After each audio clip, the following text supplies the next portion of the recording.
natin Book of Life in my life. So today ang first natin ay Revelation chapter 10 verse 3 to 4. Sumigaw siya at ang kanyang tinig ay parang atungal ng leon. Tinukon siya ng dagundong ng 7 kulog. Nang matapos ang dagundong ay susulat sana ako, ngunit narinig ko ang isang tinig mula sa langit na nagsasabi, ilihim mo ang sinabi ng 7 kulog, huwag mong isulat.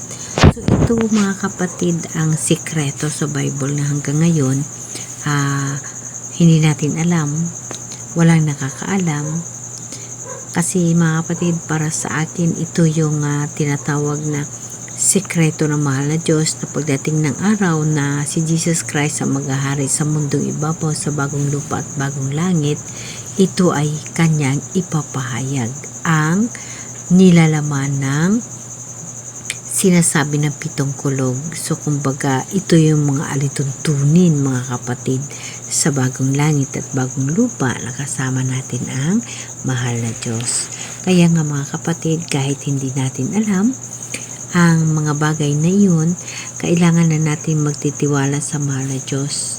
Kailangan ang tatak ng mahal na Diyos sa puso at isip natin, ang paniniwalaan natin na kahit hindi natin nakikita ang mahal na Diyos, ang atin lamang nakikita yung mga history ni Jesus Christ, ngunit huwag natin kalimutan na si Jesus Christ ay pinatira niya ang banal na espiritu sa bawat isa sa atin.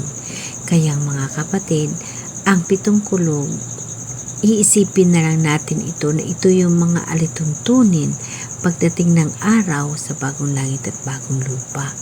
So mga kapatid, diba nakaka-excited na mayroon tayong tinitingnan sa darating na pamamahala ng ating Panginoon Diyos sa bagong langit at bagong lupa, na ang sekreto sa Biblia sa ngayong panahon, sa panahon na ito, ang sekreto ng 7 kulog na hindi sinulat sa vision ni Juan na pinakita ni Jesus Christ ay atin na lamang isipin, at wag lang tayo mag-obsess sa tinatawag na mga misteryo, kundi mag-obsess tayo sa pagsunod sa kagustuhan ng mahal na Diyos, sa panampalataya sa Kanya natin ibubuhos ang ating buhay dito sa mundong ito.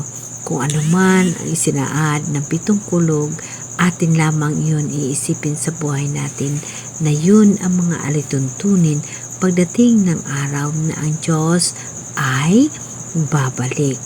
Diba sinabi niya kay Juan, ito ay pinakita niya kay Juan at narinig ni Juan at nakita ni Juan kung ano sinasabi ng 7 kulog, ngunit sinabi rin ng Diyos, huwag mong isulat, tatakan mo lamang ito.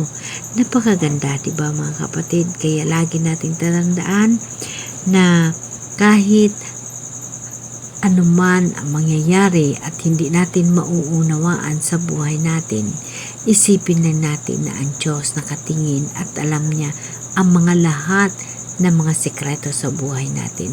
Kaya wala tayong may itatago sa Kanya. Amen? Amen. Kaya mga kapatid, ang 7 kulog para sa akin, ito yung mga alituntunin ng Diyos pagdating ng panahon na si Jesus Christ ay mamahala sa mundong ibabaw bilang hari ng mga hari within 1,000 years. Ito yung mga alituntunin. Amen? Amen.